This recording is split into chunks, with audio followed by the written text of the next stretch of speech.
अस्सलाम वालेकुम दोस्तों ये रमज़ान का महीना शुरू होने वाला है। अब तरावी की नमाज भी पढ़ी जाएगी। तो दोस्तों तरावी की नमाज के बारे में कुछ जानकारी ले लेते हैं।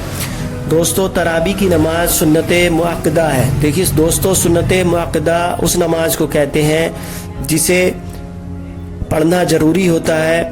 दोस्तों जैसे सुन्नत मुअक्कदा अगर कोई मजबूरी है, मजबूरी के बाइस अगर आप कभी छोड़ देते हैं तो लगातार अगर छोड़ेंगे तो इसके गुनहगार होंगे।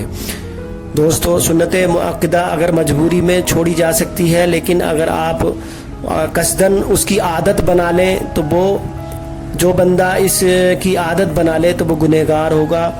तरावी की नमाज सुन्नत मुअक्कदा होती है। इसे हर मर्द और औरत, आकिल और बालिग को पढ़ना ज़रूरी होता है। दोस्तों ख़वातीन ये न सोचें कि ये तरावी की नमाज मर्दों के लिए होती है। दोस्तों ये ख़वातीन के लिए भी होती है। ख़वातीन के लिए भी इतनी ही ज़रूरी है जितनी मर्दों के लिए है। दोनों के लिए सुन्नत मुअक्कदा है, दोनों को इसको पढ़ना है।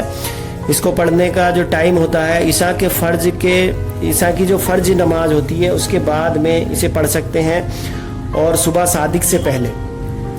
दोस्तों अगर ये नमाज तरावी किसी की अगर छूट जाए तो दोस्तों इसकी कोई कज़ा नहीं होती।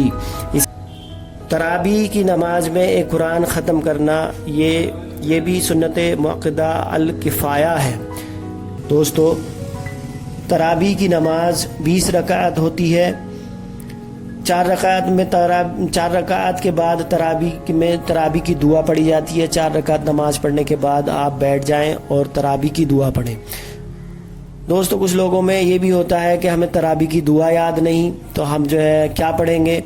तो दोस्तों ये आपको पता होना चाहिए कि तरावी की दुआ की वजह से कुछ लोग नमाज तरावी छोड़ देते हैं कि हमें दुआ याद नहीं है तो हम क्या पढ़ेंगे, इसलिए हम तरावी नहीं पढ़ते। तो दोस्तों हमें अगर तरावी की दुआ याद नहीं है तो पहली बात तो उसे याद करने की कोशिश करें, और अगर आपके याद नहीं है तो कुछ भी ना पढ़ें तब भी गुनहगार नहीं होंगे। और अगर आप कुछ भी जिक्र अज़कार कर लें उस वक्त में बैठकर तो ये भी अच्छा होगा। आप कुछ भी जिक्र अज़कार अल्लाह का जिक्र कर सकते हैं। जिसको दुआ याद नहीं है वो कुछ भी जिक्र अज़कार कर सकता है। दोस्तों ये तरावी की नमाज अल्लाह तबारक व तआला एक साल में हमें अता फरमाता है। तो दोस्तों वो बदनसीब होगा जो इस तरावी की नमाज को छोड़ेगा, क्योंकि ये साल में एक बार हमें इस नमाज का मौका मिलता है, और 1 महीने के लिए ये नमाज हमारे लिए पढ़ी जाती है।